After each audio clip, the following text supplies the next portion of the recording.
The West Don lands are the site of a neighbourhood under construction in Toronto, Ontario, Canada. The area is bordered by the Don River, King Street, Parliament Street and the rail line adjacent to the Gardiner Expressway. It is 80 hectares, 200 acres, in size. A former industrial area, the area is being rebuilt as a mixed-use neighbourhood. History. After the purchase of Toronto, the area was set aside as a Crown Reserve when York was founded. The area from Berkeley east to the Don River and north to Queen Street was designated for a large city park. It was sold off to private developers in the 1830s to finance the construction of a new city hospital. The Corktown community grew, and was home to working-class Irish immigrants. To the south, the Goodrum and Worts distillery was founded, and it dumped its waste in the area. It kept cattle and pigs in the area to feed off the distillery waste. But this introduced a manure problem. Railways came to Toronto in the 1850s, entering the Don lands along the Don River from the north, and across the Don River from the east. The Don River was straightened and the Tattle Creek which ran through the area was buried. By the late 19th century, most of the land was industrial or owned by the railways, and it became the site of an array of factories and warehouses, including William Davies Company, one of the largest pork processing facilities in the world. The Davies Company and Goodrums were prosperous in the first half of the 20th century, but both sites were in decline. Davies merged with other meat packers and moved the bulk of its operations to the west of Toronto.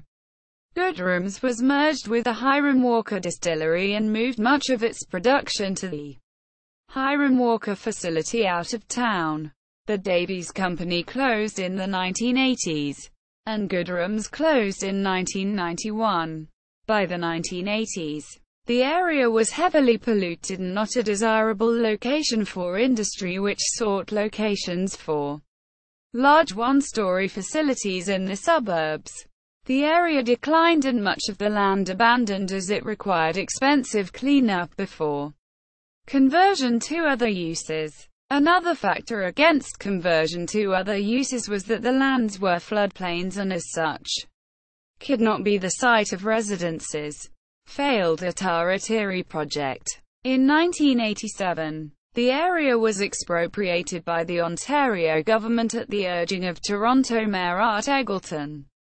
The city proposed creating a new community of 14,000 called Ataratiri to solve Toronto's pressing subsidized housing crisis. The Ataratiri project was to have consisted of a mix of subsidized and market-priced housing, similar to the development of the St.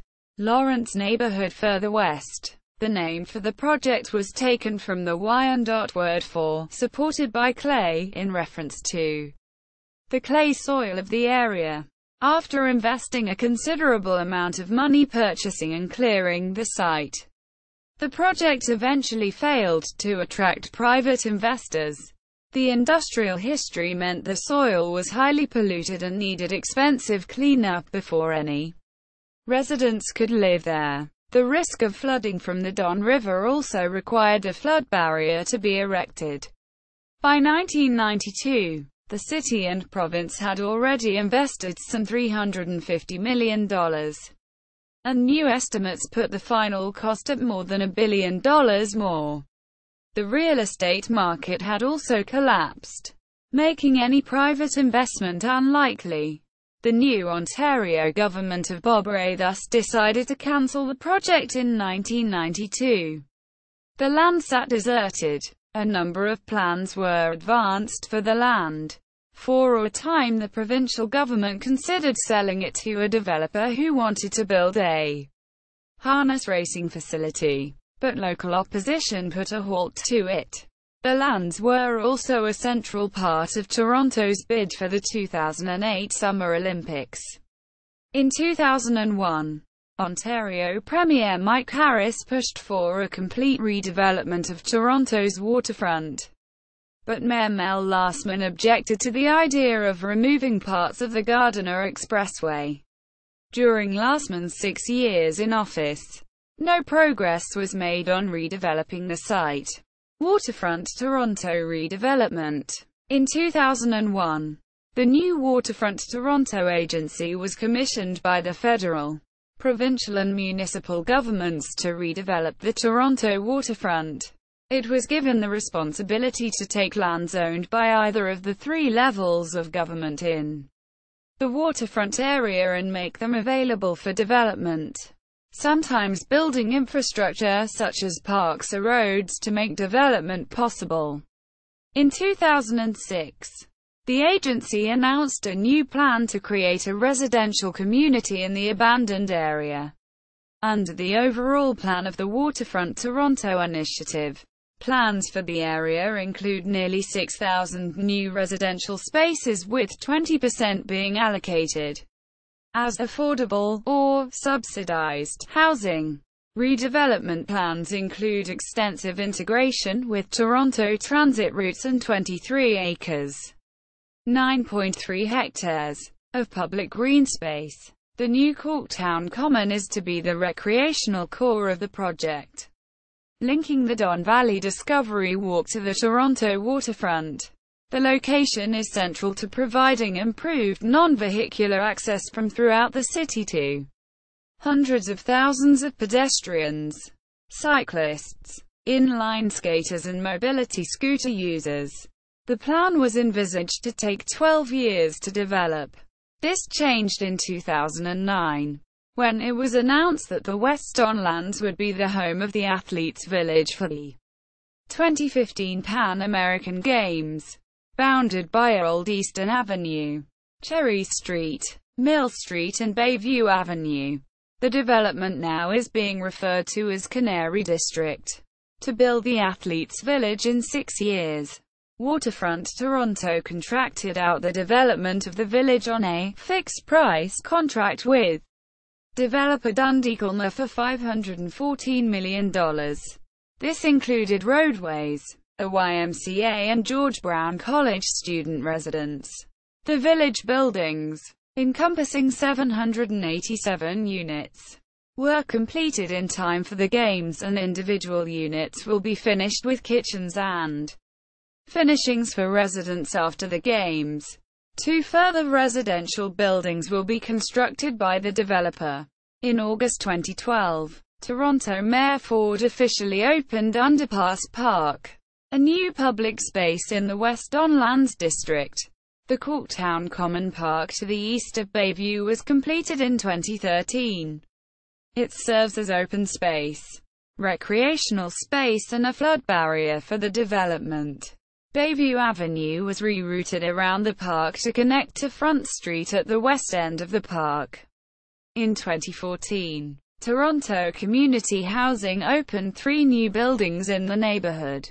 A 2-building 4-story apartment complex of 115 units for families opened at Street Lawrence and River Streets. An 8-story building of 128 1-bedroom units for seniors opened on King Street East.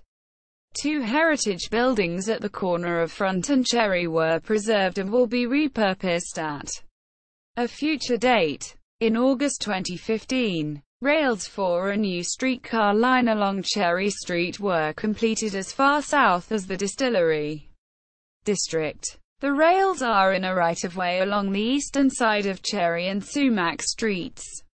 The new 514 Cherry streetcar line began operation in June 2016. In April 2016, the conversion of the Pan Am Games Village was completed. The fencing around the area was removed and residents of the Canary District's development moved into their buildings in May 2016. YMCA also opened in the same month. In fall 2016, the George Brown Student Residence Building opened to students. See also: Portlands, Corktown, Regent Park, St. Lawrence Market, Waterfront Toronto. Federal, provincial and local partnership encouraging progressive and sustainable development of the Toronto Waterfront. Urban Design Associates. 2006. Official West Don Lands Precinct Plan. PDF. Waterfront Toronto. Retrieved April 7, 2010. Toronto Waterfront. The Waterfront Trail. Google Maps. 2007. Retrieved July 13, 2007.